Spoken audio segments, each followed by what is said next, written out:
Chat ಸ್ಟಾಕ್ಗೆ ತಮಗೆಲ್ಲರಿಗೂ ಸ್ವಾಗತ. ಇವತ್ತು ಮಂಗಳವಾರ ಸೆನ್ಸೆಕ್ಸ್ನಲ್ಲಿ ಎಕ್ಸ್ಪೈರಿ ಆಗಿತ್ತು, ಯಾವ ರೀತಿಯಾಗಿತ್ತು ಮಾರ್ಕೆಟು, ಅದೇ ರೀತಿಯಾಗಿ ನಾಳೆ ಯಾವ ಥರ ಇರ್ತಾ ಹೋಗ್ಬೋದು ಅಂತ ನೋಡ್ತಾ ಹೋಗೋಣ. ಇವತ್ತು ಕೂಡ ಅನದರ್ ರೆಡ್ ಡೇ ಅಂತ ಹೇಳ್ತಾ ಹೋಗ್ಬೋದು. ನಿಫ್ಟಿನಲ್ಲಿ 24,500ನ ಬ್ರೀಚ್ ಮಾಡೇ ಬಿಟ್ರಾ ಅನ್ನೋ ಥರ ಸಿಚುವೇಶನು ಕೂಡ ಬಂದಿತ್ತು. ಇವತ್ತು ಓವರಾಲು ಮಾರ್ಕೆಟು ಮತ್ತೆ ನೆಗೆಟಿವ್ ಆಗಿ ಆಗ್ತಾ ಹೋಯಿತು.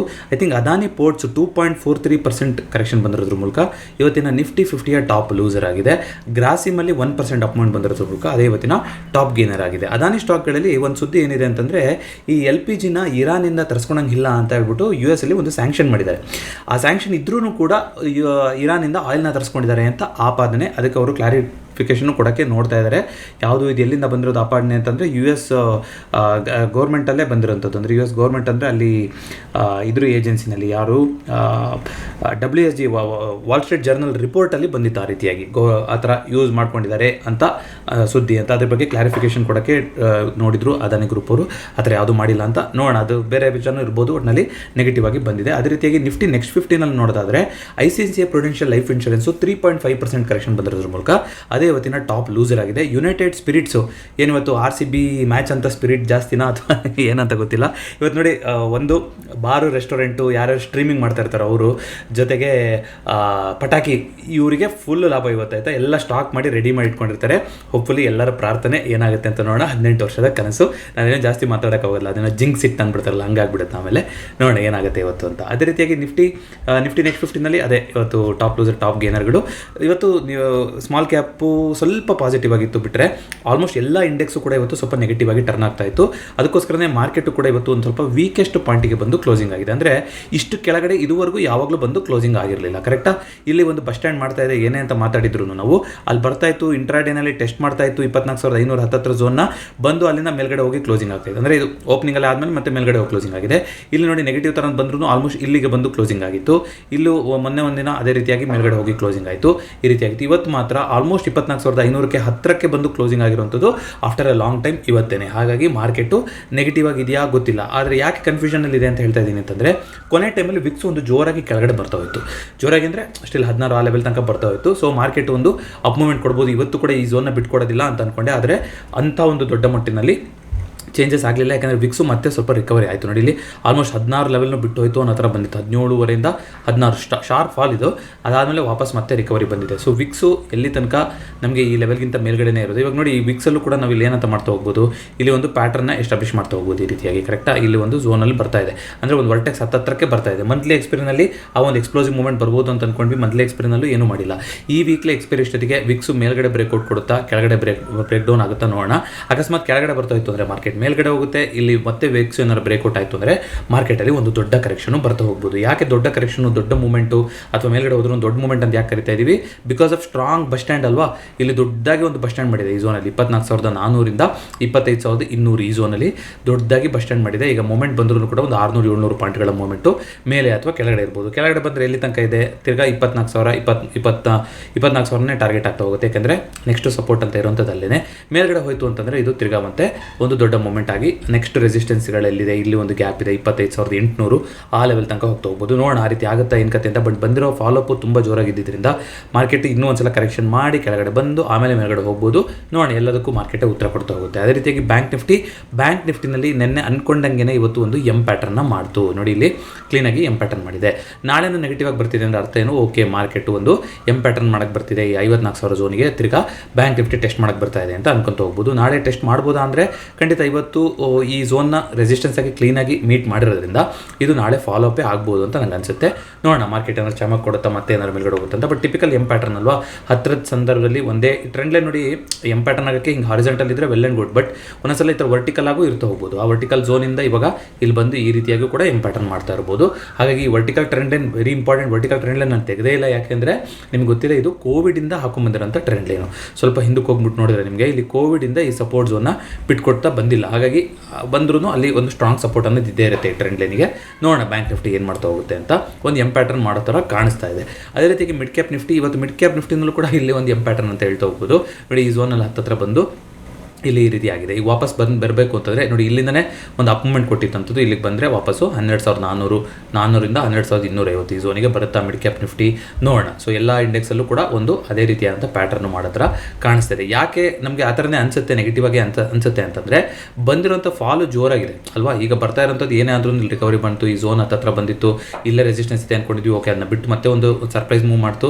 ಬಟ್ ಹಳೆ ರೆಸಿಸ್ಟೆನ್ಸ್ಗಳು ಅಲ್ಲಲ್ಲೇ ಇದ್ದಾವೆ, ಮೇಲ್ಗಡೆನೇ ಇದೆ. ಸೊ ಆ ಪಾಯಿಂಟಿಂದ ಏನಾಗುತ್ತೆ ಅನ್ನೋದನ್ನು ನಾನು ನೋಡ್ತಾ ಹೋಗ್ಬೇಕು, ನೋಡೋಣಂತೆ ಯಾವ ರೀತಿ ಆಗ್ತಾ ಹೋಗುತ್ತೆ ಅಂತ. ಸದ್ಯಕ್ಕೆ ಎಲ್ಲದೂ ಕೂಡ ಒಂದು ಪ್ರಾಫಿಟ್ ಬುಕ್ಕಿಂಗ್ ಕಡೆಗೆ ಬಂದಿದೆಯಾ ಅನ್ನೋ ಥರ ಸೆಂಟಿಮೆಂಟ್ ಕೊಡ್ತಾ ಇದೆ. ವಿಕ್ಸು ನಾಳೆ ಏನಾದ್ರು ಮೇಲ್ಗಡೆ ಹೋಯಿತು ಅಂತಂದರೆ ನಾವು ಕನ್ಫರ್ಮ್ ಆಗಿ ಆ ಕಡೆ ಬಯಸ್ನ ತಗೊಂಡು ಹೋಗ್ಬೋದು. ಅದೇ ರೀತಿಯಾಗಿ ಗೋಲ್ಡು ಆಲ್ ಟೈಮ್ ಹೈಗೆ ಬಂದು ನಿಂತಿದೆ. ಇವಾಗ 97,000 ಆಲ್ಮೋಸ್ಟ್ ಆಲ್ ಟೈಮ್ ಹೈ ಇಲ್ಲ, ಇನ್ನು 99,000ದಲ್ಲಿದೆ. ಬಟ್ ಆಲ್ ಟೈಮ್ ಹೈಗೆ ಹತ್ತತ್ರದಲ್ಲಿ ಗೋಲ್ಡು ಬಂದು ನಿಂತಿದೆ. ನೋಡೋಣ ಯಾವ ರೀತಿ ಆಗುತ್ತೆ ಅಂತ. ಅದೇ ರೀತಿಯಾಗಿ ಸಿಲ್ವರು 1 kg 1 ಲಕ್ಷ ತಲುಪಿದೆ. ನೋಡಿ, ಆ ಬ್ರೇಕ್ಔಟ್ ಅಂತ ಏನು ಮಾತಾಡ್ತಾ ಇದ್ವಿ ಅದು ನೆನ್ನೆ ಆಗಿ ಹೋಗ್ಬಿಟ್ಟಿದೆ. ನೆನ್ನೆ ನಾನು ಚಾರ್ಟ್ಸಲ್ಲಿ ಕವರ್ ಮಾಡೋಷ್ಟೊತ್ತಿಗೆ ಆಗಿತ್ತೋ ಇಲ್ವೋ, ಇವತ್ತು ಆ ಬ್ರೇಕ್ಔಟ್ ಆಗಿದೆ, ವಾಪಸ್ ಮೇಲ್ಗಡೆ ಹೋಗಿದೆ. ಸೊ ನೋಡೋಣ, ಈಗ ಸಿಲ್ವರು ಆಲ್ಮೋಸ್ಟ್ ಆಲ್ ಟೈಮ್ ಹೈಗೆ ಬಂದು ನಿಂತಿದೆ. ಸಿಲ್ವರ್ ಅಂದಾಗ ನೆನಪಾಯಿತು ಹಿಂದೂಸ್ತಾನ್ ಜಿಂಕ್ ಕಂಪನಿಗೆ ನಾನು ರಿಜಿಸ್ಟರ್ಡ್ ಇನ್ವೆಸ್ಟ್ಮೆಂಟ್ ಅಡ್ವೈಸರ್ ಅಲ್ಲ, ಸ್ಟಾಕ್ ಹೆಸರು ತಗೊಂಡು ಮಾತ್ರಕ್ಕೆ ಅದು ಬೈಯಿಂಗ್ ಸೆಲ್ಲಿಂಗ್ ರೆಕಮೆಂಡೇಶನ್ ಆಗಿರೋದಿಲ್ಲ. ಸರಿಸುಮಾರು 38% ಅವ್ರದ್ದು ಎಬಿಟಾ ಯಾವುದರಿಂದ ಬರುತ್ತೆ, ಸಿಲ್ವರಿಂದ ಬರುತ್ತೆ ಅಂತ ಬಂದಿದೆ. ಸೊ ಸಿಲ್ವರಲ್ಲಿ ಕಮೋಡಿಟಿನಲ್ಲಿ ಒಂದು ಸ್ವಲ್ಪ ಚೇಂಜಸ್ ಆದ್ರೂ ಕೂಡ ಅವ್ರದ್ದು ಎಬಿಟಾದಲ್ಲಿ 500-600 ಕೋಟಿಯಷ್ಟು ಚೇಂಜಸ್ ಆಗುತ್ತೆ ಅಂತ ಇವತ್ತು ಕಾಮೆಂಟ್ರಿನಲ್ಲಿ ಹೇಳಿದರು. ಹಾಗಾಗಿ ಸಿಲ್ವರ್ ರೇಟು ಜಾಸ್ತಿ ಆದರೆ ಅವ್ರಿಗೂ ಕೂಡ ಅದು ಲಾಭ ಬರುತ್ತೆ. ಯಾವ ಥರ ಈ ಥರ ಪ್ರೀಷಿಯಸ್ ಮೆಟಲ್ಸ್ ಎಕ್ಸ್ಟ್ರಾಕ್ಷನ್ ಮ್ಯಾನುಫ್ಯಾಕ್ಚರಿಂಗ್ ಕಂಪ್ನಿಗಳಿರ್ತಾವಲ್ಲ ಅವ್ರಿಗೂ ಕೂಡ ಲಾಭ ಇರ್ತಾ ಹೋಗುತ್ತೆ. ಇವತ್ತು ಇದರಲ್ಲಿ ಡೀಲ್ ಮಾಡೋಂಥದ್ದು ಎಲ್ಲ ಥರದ್ದು ಮುತ್ತೂಟ್ ಫೈನಾನ್ಸು ಆ ಥರ ಕಂಪ್ನಿಗಳು ಕೂಡ 1-2-3 ದಿನದಿಂದ ಪಾಸಿಟಿವ್ ಆಗಿ ಇರೋದನ್ನು ನೀವು ನೋಡಿರ್ಬೋದು. ಅದೇ ರೀತಿಯಾಗಿ USD INR ತಿರ್ಗಾ 85-86 ರೂಪಾಯಿಗೆ ಹೋಗ್ತಾ ಇದೆ. ಬ್ಯಾಂಕ್ ನಿಫ್ಟಿನಲ್ಲಿ ಕರೆಕ್ಷನ್ ಬಂದಿರೋದು ಏನು ಆಶ್ಚರ್ಯ ಇಲ್ಲ. ಇದು ಮೇಲ್ಗಡೆ ಹೋದಷ್ಟು ಬ್ಯಾಂಕ್ ನಿಫ್ಟಿಗೆ ಅದು ಕೆಡಕು ಮೊದಲಿಂದನೂ ಹೇಳ್ತಾನೆ ಬಂದಿದ್ದೀನಿ. ಅದೇ ರೀತಿಯಾಗಿ ಕ್ರೂಡ್ ಆಯಿಲು ಆಸ್ ಎಕ್ಸ್ಪೆಕ್ಟೆಡ್ ನೆನ್ನೆ ಕಮೆಂಟ್ ಹಾಕಿದ್ರೆ ಕರೆಕ್ಟ್ ಸರ್, ಕ್ರೂಡ್ ಆಯಿಲಲ್ಲಿ ಚಾರ್ಟ್ ಅಷ್ಟು ವರ್ಕ್ ಆಗುತ್ತೆ ಅನ್ನೋದಕ್ಕಿಂತ ಗ್ಲೋಬಲ್ ನ್ಯೂಸ್ ಮೇಲೆ ಜಾಸ್ತಿ ವರ್ಕ್ ಆಗುತ್ತೆ ಅಂತ ಹೇಳಿದ್ರಿ ನೀವು. ಅದು ಹೌದು, ಯಾಕೆಂದರೆ ತುಂಬ ವಾಲಟೈಲ್ ಕಮೋಡಿಟಿ, ನಾಟ್ ಓನ್ಲಿ ಕ್ರೂಡು, ಕಮೋಡಿಟಿನಲ್ಲಿ ಯಾವುದೇ ನೋಡೋದಾದ್ರೂ ಕ್ರೂಡು, ನ್ಯಾಚುರಲ್ ಗ್ಯಾಸು, ಕಾಪರು ತುಂಬ ಒಂದು ನ್ಯೂಸ್ ಮೇಲೆ ಡಿಪೆಂಡೆಂಟ್ ಆಗಿರುತ್ತೆ, ತುಂಬ ವಾಲಟೈಲ್ ಆಗಿರುತ್ತೆ. ಯಾಕೆಂದರೆ ಎಲ್ಲ ದೇಶಕ್ಕೂ ಬೇಕಾಗಿರೋ ಒಂದು ಕಾಮನ್ ಅಸೆಟ್ ಕ್ಲಾಸ್ ಅಲ್ವಾ. ಈಗ ನಿಫ್ಟಿ ಅಂದರೆ ನಮ್ಮ ದೇಶದ ನಿಫ್ಟಿ ಕಂಪ್ನೀಸ್ ನೋಡ್ತಾ ಇರ್ತೀವಿ, ಬೇರೆ ಯಾವ್ದಾದ್ರು ಬೇರೆದು ನೋಡ್ತಾ ಇರ್ತೀವಿ. ಬಟ್ ಕ್ರೂಡ್ ಅನ್ನೋದಾಗಲಿ, ಕಾಪರ್ ಅನ್ನೋದಾಗಲಿ, ಈ ಮೆಟಲ್ಸ್ ಯಾವುದೇ ಇರಲಿ, ಗೋಲ್ಡ್, ಸಿಲ್ವರ್, ಇದೆಲ್ಲ ಸ್ವಲ್ಪ ಎಲ್ಲ ಕಡೆನೂ ಒಂದೇ ಅಲ್ವಾ ಯೂಸ್ ಮಾಡೋಂಥದ್ದು. ಹಾಗಾಗಿ ಅದು ಇನ್ನೂ ಕೂಡ ಜಾಸ್ತಿ ಇಂಪ್ಯಾಕ್ಟ್ ಇದ್ದೇ ಇರುತ್ತೆ. ಹಾಗಾಗಿ ವಾಲಟಿಲಿಟಿ ಅನ್ನೋದು ಕಟ್ಟಿಟ್ಟ ಬುದ್ಧಿ. ಅದೇ ರೀತಿಯಾಗಿ ಕಾಪರು ಕೂಡ ಆ ಲೆವೆಲ್ನ ಇನ್ನೂ ಸಸ್ಟೈನ್ ಮಾಡ್ಕೊತಾ ಇದೆ, 860 ಬಿಟ್ಟಿಲ್ಲ. ನೋಡೋಣ ಏನು ಮಾಡ್ತಾ ಹೋಗುತ್ತೆ, ಮತ್ತೆ ಮೇಲ್ಗಡೆ ಹೋಗುತ್ತೆ. ನಿನ್ನೆ ಯಾವ ಥರ ಕ್ಲೋಸಿಂಗ್ ಆಗಬಾರ್ದು ಅಂದ್ಕೊಂಡಿದ್ದು ಅದೇ ರೀತಿ ಆಗಿದೆ. ಅದು ನಾನು ಹ್ಯಾಂಗಿಂಗ್ ಮ್ಯಾನ್ ಅಂತ ಹೇಳ್ಬಿಟ್ಟಿದ್ದೆ, ಆಮೇಲೆ ಕಮೆಂಟ್ ಮಾಡಿ ನಿಮಗೆ ತಿಳಿಸಿದೆ ಅದು ಹ್ಯಾಂಗಿಂಗ್ ಮ್ಯಾನ್ ಅಲ್ಲ ಅಂತ. ಹ್ಯಾಂಗಿಂಗ್ ಮ್ಯಾನ್ ಆಗಬೇಕು ಅಂದರೆ ಏನಂತ ಬರಬೇಕು, ಈ ಥರ ಬಾಡಿ ಬಂದು ಈ ಥರ ಬರಬೇಕು, ಅದನ್ನ ಹ್ಯಾಂಗಿಂಗ್ ಮ್ಯಾನ್ ಅಂತೀವಲ್ವಾ. ಬಟ್ ಇದನ್ನ ಇರೋದು ಇನ್ವರ್ಟೆಡ್ ಹ್ಯಾಮರ್ ಅಂತ ಕರಿತೀವಿ. ನಾನು ಹ್ಯಾಂಗಿಂಗ್ ಮ್ಯಾನ್ಗಿಂತನೂ ಜಾಸ್ತಿ ಬೆಲೆ ಇದು ಕೊಡ್ತೀನಿ, ನೆಗೆಟಿವ್ ಕ್ಯಾಂಡಲ್ ಅಂತ ಹೇಳೋದಾದ್ರೆ. ಸೊ ಇನ್ವರ್ಟೆಡ್ ಹ್ಯಾಮರ್ ಅಂದರೆ ಇಲ್ಲಿ ತನಕ ಅಟೆಂಡ್ ಮಾಡೋಕೆ ಹೋಗಿದ್ರು, ಅಲ್ಲಿಂದ ಜೋರಾಗಿ ಸೆಲ್ಲಿಂಗ್ ಬಂದು ಕೆಳಗಡೆ ಬಂದಿದೆ ಅಂತ. ಹ್ಯಾಂಗಿಂಗ್ ಮ್ಯಾನಲ್ಲಿ ಅಂದ್ರೆ ಅರ್ಥೇನು, ಓಕೆ ಇಷ್ಟು ಕೆಳಗಡೆ ಅಟೆಂಡ್ ಮಾಡಿದ್ರು ಮತ್ತೆ ವಾಪಸ್ ಮೇಲ್ಗಡೆ ಹೋಗಿ ಕ್ಲೋಸಿಂಗ್ ಮಾಡಿದಾರಲ್ಲ. ಬಟ್ ಎರಡು ನೆಗೆಟಿವ್ ಕ್ಯಾಂಡಲ್ ಅಂತಲೇ ಹೇಳ್ತಾರೆ ಟೆಕ್ನಿಕಲಲ್ಲಿ. ಬಟ್ ಇದಕ್ಕೆ ಜಾಸ್ತಿ ಬೆಲೆ, ಯಾಕೆಂದರೆ ಒಂದು ಶೂಟಿಂಗ್ ಸ್ಟಾರು, ಇನ್ವರ್ಟೆಡ್ ಹ್ಯಾಮರು ಈ ಥರ ಎಲ್ಲ ಕರಿತಾ ಹೋಗ್ತೀವಿ ಇದನ್ನ. ಸೊ ಅಲ್ಲಿಂದ ಒಂದು ಶಾರ್ಪ್ ಆಗಿ ಒಂದು ಪ್ರಾಫಿಟ್ ಬುಕ್ಕಿಂಗ್ ಬಂದಿದೆ ಅನ್ನೋ ಥರ ಕ್ಯಾಂಡಲ್ ಅದು. ನೋಡೋಣ ಏನು ಮಾಡುತ್ತೆ, ಅದನ್ನ ಬಿಟ್ಕೊಡೋಕ್ಕಾಗುತ್ತಾ, ಕಾಪರಲ್ಲಿ ಏನು ಮಾಡುತ್ತೆ ಅಂತ.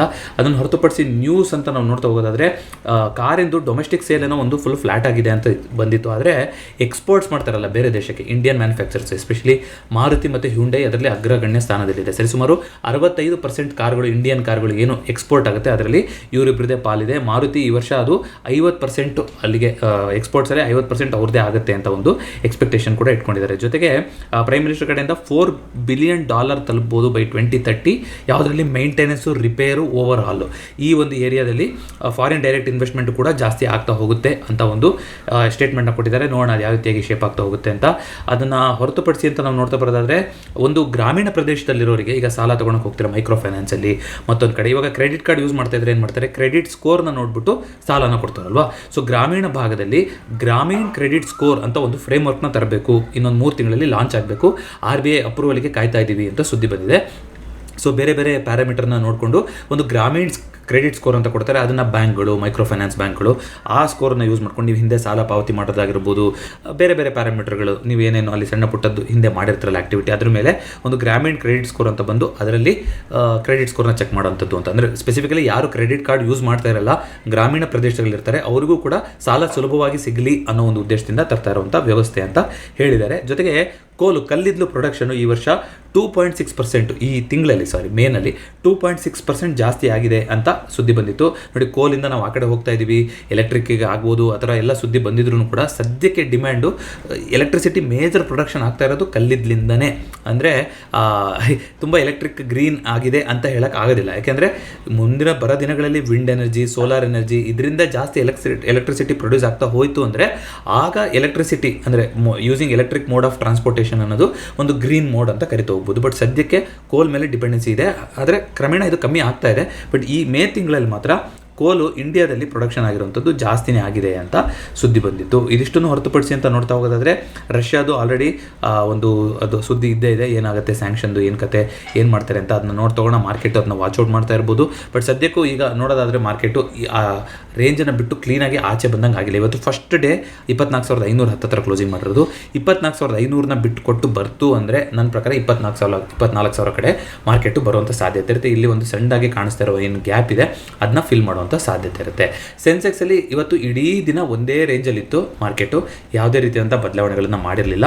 ಅದಾದಮೇಲೆ ಕೊನೆಯ ಟೈಮಲ್ಲಿ ನಮಗೆ ಒಂದು ಸಣ್ಣದಾಗಿ ಮೂವ್ಮೆಂಟ್ ಆಗೋಕ್ಕೆ ಶುರುವಾಯಿತು. 80,800 ಇಂಪಾರ್ಟೆಂಟ್ ಅಂತ ನಿನ್ನೆ ಮಾತಾಡಿದ್ವಿ. ಇವತ್ತು ಸರಿಸುಮಾರು 80,700ರಿಂದ 800 ಟೈಮಲ್ಲೇ ಕ್ಲೋಸಿಂಗ್ ಆಗಿದೆ. ಮಧ್ಯದಲ್ಲಿ ನೋಡಿ ಆಲ್ಮೋಸ್ಟ್ 12:45 ಒಂದ್ಸಲ ಶಾರ್ಪ್ ಸೆಲ್ಲಿಂಗ್ ಬರ್ತಾ ಬಿಟ್ಟು ಅಂದರೆ ಇನ್ನೆಲ್ಲೂ ಆಗಿಲ್ಲ. ಇದನ್ನ ಎಕ್ಸ್ಪೆಕ್ಟ್ ಮಾಡಿದ್ವಿ ಕೂಡ ನಾವು, ಯಾಕೆಂದರೆ ಒಂದೇ ರೇಂಜಲ್ಲಿ ಉಳ್ಕೊಂಡಿದೆ. OAಗಳು ಕೂಡ ಇಲ್ಲಿ ನಿಮಗೆ OA ಇವಾಗ ಇಷ್ಟೊಂದು ಇಂಟ್ರೆಸ್ಟ್ ತೋರಿಸಿರೋದು ಕಾಣಿಸ್ತಾ ಇದೆ. ಕ್ಲೋಸಿಂಗ್ ಟೈಮಲ್ಲಿ ಬೆಳಗ್ಗೆಯಿಂದ ತುಂಬ ಒಂದು ಕಮ್ಮಿ ಇಂಟ್ರೆಸ್ಟ್ ಇತ್ತು, ಯಾರು ಕೂಡ ಏನು ಪೊಸಿಷನ್ನ ಮಾಡಿರಲಿಲ್ಲ. ಬಟ್ FIಗಳು ಬರೋಷ್ಟೊತ್ತಿಗೆ ಅವರು ಅದನ್ನ ಆ ಒಂದು ವಾಲಟಿಲಿಟಿನ ತರ್ತಾರೆ. ಇವತ್ತು ಕ್ಲೋಸಿಂಗ್ ಸ್ವಲ್ಪ ಶಾರ್ಪ್ ಆಗಿ ಕ್ಯಾಂಡಲ್ಗಳು ಬರ್ಬೋದು ಅಂತ ನಾವು ಎಕ್ಸ್ಪೆಕ್ಟ್ ಮಾಡಿದ್ವಿ. ಅದೇ ರೀತಿ ಆಗ್ತಾ ಹೋಯಿತು.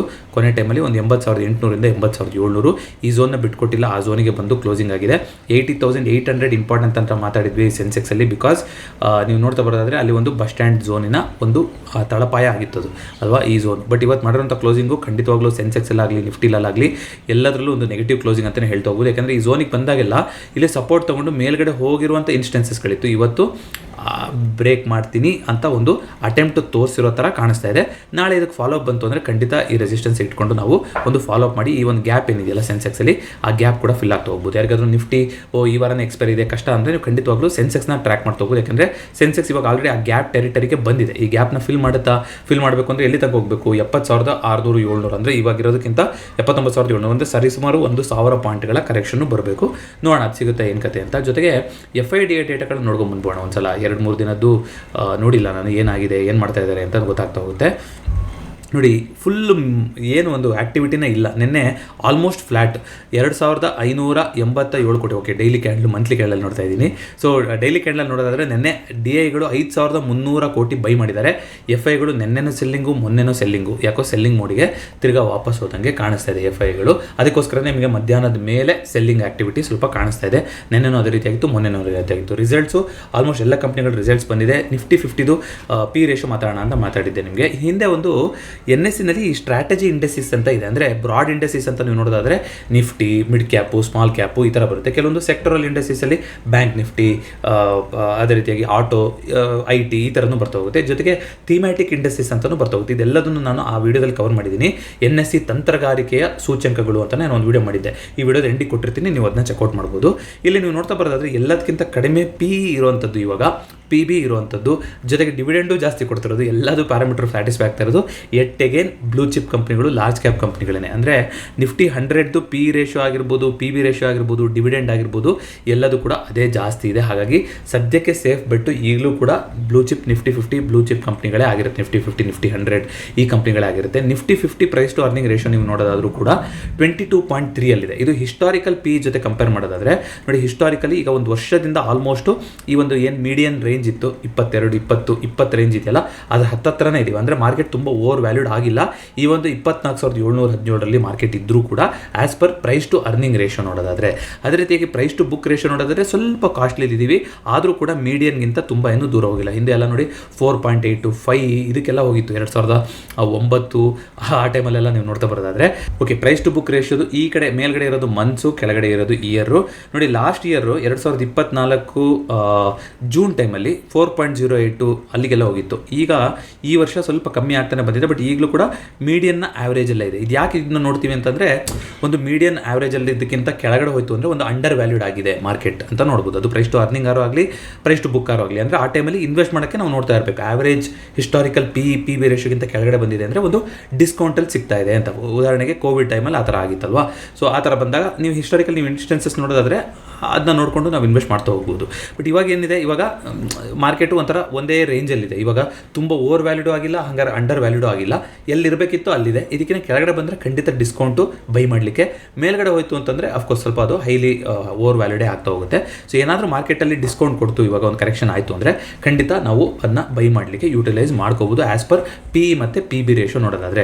ಅದೇ ರೀತಿ ನೀವು ಅರ್ನಿಂಗ್ ಪರ್ ಶೇರು ನೀವು ನೋಡ್ತಾ ಬರೋದಾದರೆ ಅರ್ನಿಂಗ್ ಪರ್ ಶೇರು ಕೂಡ ಲಾಸ್ಟ್ 1-2 ಕ್ವಾರ್ಟರಿಂದ, ಲಾಸ್ಟ್ ನವಂಬರಿಂದ ಜಾಸ್ತಿ ಆಗ್ತಾನೆ ಬಂದಿರೋದು ಕಾಣಿಸ್ತಾ ಇದೆ, which is also a good sign. Market ಈ ಲೆವೆಲಲ್ಲಿ ಇದ್ರೂ ಕೂಡ EPS ಅರ್ನಿಂಗ್ ಪರ್ ಶೇರ್ ಜಾಸ್ತಿನೇ ಇರುವಂಥದ್ದು ಕಾಣಿಸ್ತಾ ಇದೆ. ಇದಿಷ್ಟನ್ನು ಬಿಟ್ಟು ಅಂತ ನಾವು ನೋಡ್ತಾ ಬರೋದಾದರೆ ಐ ಥಿಂಕ್ ಇದನ್ನೆಲ್ಲ ಕಮೋಡಿಟಿ ಎಲ್ಲದನ್ನು ಮಾತಾಡಿದ್ವಿ. ಸೊ ಬೇರೆ ಈ ವಾರ ನ್ಯೂಸ್ ಅಂತ ನೋಡೋದಾದರೆ ಅದೇ RBIದು ಶುಕ್ರವಾರ ಇರುವಂಥ RBI ಮೀಟ್, ಅದೇ ಇಂಪಾರ್ಟೆಂಟ್ ಡೇಟಾ ಆಗಿರುತ್ತೆ. ಸೊ ರೆಪೋ ರೇಟ್ ಕಮ್ಮಿನೇ ಮಾಡ್ತಾರೆ ಅಂತ ಎಕ್ಸ್ಪೆಕ್ಟೇಷನ್ ಇದೆ ಮಾರ್ಕೆಟಿಗೆ. ಅಪ್ಪಿ ಫ್ಲಾಟ್ ಇಟ್ಟರು, ಏನು ಚೇಂಜ್ ಮಾಡಲಿಲ್ಲ ರೆಪೋ ರೇಟ್ನ ಅಂತ ಅಂದರೆ ಆಗ ನೆಗೆಟಿವ್ ರಿಯಾಕ್ಷನ್ ಬರ್ತಾ ಹೋಗ್ಬೋದು. 0.25 ಬೇಸಿಸ್ ಪಾಯಿಂಟ್ಸ್ ಎಲ್ಲರೂ ಎಕ್ಸ್ಪೆಕ್ಟ್ ಮಾಡ್ತಾ ಇದ್ದಾರೆ. ಅದು ಬಂದರೆ ಮಾರ್ಕೆಟು ಏನು ಎಕ್ಸ್ಪೆಕ್ಟೇಷನ್ ಇತ್ತು ಅದನ್ನೇ ಬಂದಿದೆ ಅಂತ ಅನ್ಕೊತಾ ಹೋಗುತ್ತೆ. ನೋಡೋಣ, ಈವೆಂಟ್ ವೀಕು, ಹಾಗಾಗಿ ಯಾರು ಪೊಸಿಷನ್ನ ಜಾಸ್ತಿ ಕ್ಯಾರಿ ಮಾಡ್ಕೊಳಕ್ಕೆ ಹೋಗ್ಬಿಡಿ ಈ ಎಕ್ಸ್ಪೈರಿಗೆ. ಬಿಕಾಸ್ ಲಾಸ್ಟ್ ಮಂತ್ಲಿ ಎಕ್ಸ್ಪೈರಿನಲ್ಲಿ ಮೂವ್ಮೆಂಟ್ ಆಗಬೇಕಿತ್ತು, ಆಗಿಲ್ಲ. ಆದರೆ ಈಗ ದೊಡ್ಡ ಮೂವ್ಮೆಂಟ್ಗಳು ಆಗುವಂಥ ಸಾಧ್ಯತೆ ಕಾಣಿಸ್ತಾ ಇದೆ. ನಾಳೆ ವೆರಿ ಇಂಪಾರ್ಟೆಂಟ್, ಈ ವಿಕ್ಸು ಯಾವ ರೀತಿಯಾಗಿ ಬ್ರೇಕ್ಔಟ್ ಆಗುತ್ತಾ, ಬ್ರೇಕ್ ಡೌನ್ ಆಗುತ್ತಾ ಅನ್ನೋದ್ರ ಮೇಲೆ ಸುಮಾರು ವಿಚಾರಗಳು ನಿರ್ಧಾರ ಆಗ್ತಾ ಹೋಗುತ್ತೆ. ಒಂದು 10 ಝೋನಿಗೆ ಬಂದಿದೆ. ಇದಿಷ್ಟನ್ನು ಬಿಟ್ಟು ನೋಡೋದಾದರೆ 2025ರಲ್ಲಿ ನಮ್ಮ ಚಾನಲ್ನ ಮಿಷನ್ ನಿಮ್ಗೆ ಆಲ್ರೆಡಿ ಹೇಳಿದ್ದೀವಿ. ಎಮರ್ಜೆನ್ಸಿ ಫಂಡನ್ನು ಬಿಲ್ಡ್ ಮಾಡೋದು. ಪ್ರತಿ ವಿಡಿಯೋದ ಡಿಸ್ಕ್ರಿಪ್ಷನಲ್ಲಿ ಅದ್ರ ಬಗ್ಗೆ ಮಾಹಿತಿ ಇರುತ್ತೆ, ನೀವು ಚೆಕ್ಔಟ್ ಮಾಡ್ಬೋದು. ಅದೇ ರೀತಿಯಾಗಿ ಟರ್ಮ್ ಇನ್ಶೂರೆನ್ಸ್ ಇನ್ನೂ ಯಾರಾದರೂ ಮಾಡಿಸಿಲ್ಲ ಅಂದರೆ ದಯವಿಟ್ಟು ಟರ್ಮ್ ಇನ್ಶೂರೆನ್ಸ್ನ ಮಾಡಿಸಿ. ಜಾಸ್ತಿ ಮಾಡ್ತಾರೆ ಅಂತ ಆಲ್ರೆಡಿ ಸುದ್ದಿ ಬಂದಿತ್ತು. ಜೂನ್ 7ನೇ ತಾರೀಕು ನಂತರ ಟರ್ಮ್ ಇನ್ಶೂರೆನ್ಸ್ನ ಬೆಲೆ ಪ್ರೀಮಿಯಂಗಳು ಜಾಸ್ತಿ ಆಗ್ತಾ ಹೋಗುತ್ತೆ. ಜೊತೆಗೆ ವರ್ಷನೂ ನಮ್ಮ ಆಯಸ್ಸು ಜಾಸ್ತಿ ಆಗ್ತಾ ಹೋದಂಗೂ ಕೂಡ ಟರ್ಮ್ ಇನ್ಶೂರೆನ್ಸ್ನ ಬೆಲೆ ಜಾಸ್ತಿ ಆಗ್ತಾ ಹೋಗುತ್ತೆ. ಅಂದರೆ ಓಪನ್ ಮಾಡಿಸಿಲ್ಲ ಅಂದರೆ. ಬಟ್ ನೀವು ಒಂದ್ಸಲ ಓಪನ್ ಮಾಡಿಸಿದ್ರೆ ಟರ್ಮ್ ಇನ್ಶೂರೆನ್ಸ್ ಅಂದರೆ ನೀವು ಎಷ್ಟು ವರ್ಷಕ್ಕೆ ಮಾಡಿಸಿರ್ತೀರೋ ಅಷ್ಟು ವರ್ಷನೂ ಕೂಡ ಒಂದೇ ಅಮೌಂಟ್ನ ಕಟ್ಟಬೇಕು. ಇದೇ ವೆರಿ ಇಂಪಾರ್ಟೆಂಟ್ ಡಿಫ್ರೆನ್ಸು ಹೆಲ್ತ್ ಇನ್ಶೂರೆನ್ಸಿಗೂ ಟರ್ಮ್ ಇನ್ಶೂರೆನ್ಸಿಗೂ. ಹೆಲ್ತ್ ಇನ್ಶೂರೆನ್ಸಲ್ಲಿ ಎವ್ರಿ 5 ಇಯರ್ಸ್, ಪ್ರತಿ 5 ವರ್ಷಕ್ಕೊಂದ್ಸಲ ನಮ್ಮ ಏಜ್ ಜಾಸ್ತಿ ಆಗ್ತಾ ಹೋದಂಗೆ ಪ್ರೀಮಿಯಂ ಬೆಲೆನ ಜಾಸ್ತಿ ಮಾಡ್ತಾರೆ. ಆದರೆ ಟರ್ಮ್ ಇನ್ಶೂರೆನ್ಸಲ್ಲಿ ನೀವು ತಗೊಂಡಾಗ ಏನು ಏಜ್ ಇರುತ್ತೋ ನಿಮ್ಮದು, ಅದ್ರ ಮೇಲೆ ಪ್ರೀಮಿಯಂ ಬೆಲೆ ನಿರ್ಧಾರ ಆಗ್ತಾ ಹೋಗುತ್ತೆ. ಪೂರ್ತಿ ಟರ್ಮು ಅದೇ ಬೆಲೆನೇ ನೀವು ಕಟ್ತಾ ಇರ್ತೀರ. ಹಾಗಾಗಿ ಎಷ್ಟು ಕಮ್ಮಿ ವಯಸ್ಸಿನಲ್ಲಿ ಟರ್ಮ್ ಇನ್ಶೂರೆನ್ಸ್ ಮಾಡಿಸ್ತೀವೋ ಅಷ್ಟು ಒಳ್ಳೆಯದು. ಫಾರ್ಮ್ ಇರುತ್ತೆ, ಇಂಟ್ರೆಸ್ಟ್ ಇದ್ದವರು ಫಿಲಪ್ ಮಾಡಿ ಬಜಾಜ್ ಸಿಬ್ಬಂದಿ ನಿಮ್ಮನ್ನ ಕಾಂಟ್ಯಾಕ್ಟ್ ಮಾಡ್ತಾ ಹೋಗ್ತಾರೆ. ಮತ್ತೊಂದು ವೀಡಿಯೋದೊಂದಿಗೆ ಭೇಟಿ ಆಗೋಣ. ಎಲ್ರಿಗೂ ನಮಸ್ಕಾರ.